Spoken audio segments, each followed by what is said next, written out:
Ito, parang lockjaw, pero konti lang. Tatanggalin niyo po yung glass niyo tsaka yung glass para makita natin kung ano. Walang problema yung sipon na yan.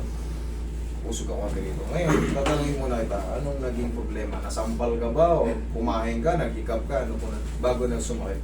Dati na ito, matagal na. Gano'ng katagal? High school pa. Paano siya? Sumasakit siya? Paano ba? Hindi naman. Pag umangal ako, yung parang may sumasabi ng konti.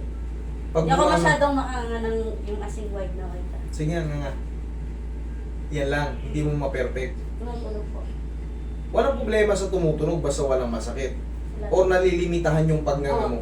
Limit. Kailangan, dati ba nakakangang sa bagay, nasanay Oo, na? dati po. Tapos Kung high yung school ka pa, ano ka na ngayon eh. Lagpas ka na ng college siguro eh. Wala na. Tagal na po. Mhm. Ngayon, tignan natin kung mababago pa.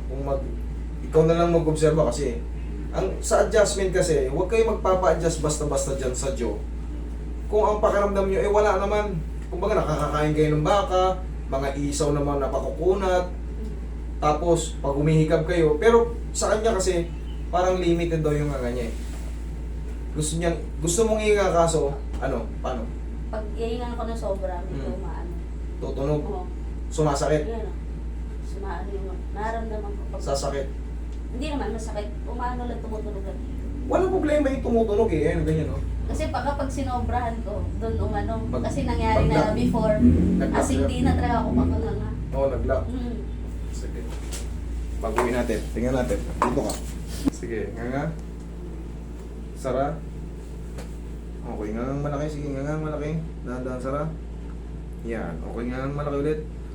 Dahan-dahan, Sara. Shit. Shit. Yan. Binago na natin yung posisyon ng panga mo. Lakas ng tumunog. Pero that is normal. Pero kailangan, hindi siya mamamaga o hindi siya sasakit.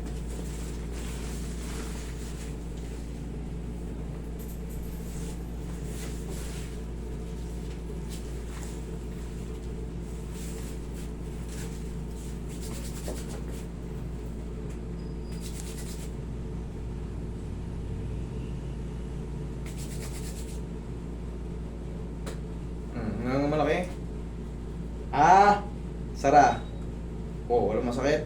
Wala naman. Meron pa rin yung tumutunog lang talaga. Okay. Sabi ko nga sa inyo, walang problema yung tumutunog. Basta tatandaan nyo, walang masakit, nakakakain kayo ng hayaan nyo lang kasi pag pinilit nyong i-adjust pa yan, tapos may sumakit, baka sabihin nyo, balik mo na lang dati, master, sa dati, parang mas gusto ko yung dati, parang ngayon, naiilang ako, sumasakit. Tatandaan nyo yan. Huwag kayo magpapa-adjust sa mga hindi marunong kasi baka mamaya, pilitin, kasi may tumutulog na konti, piliting i-adjust, piliting alisin yung tumutulog. Hindi na po yan mawawala. Alam nyo kung bakit? Araw-araw tayo kumakain, 3 times a day, minsan nagmimerienda pa tayo. Tapos araw-araw tayo nakikipag-usap, gumagalaw yung panga natin, napupudpud yung tinatawag nating condyle. Nadadamage yan sila, kaya magkakaroon talaga ng popping clicking yan. Sige nga ulit. Sara. Wala naman.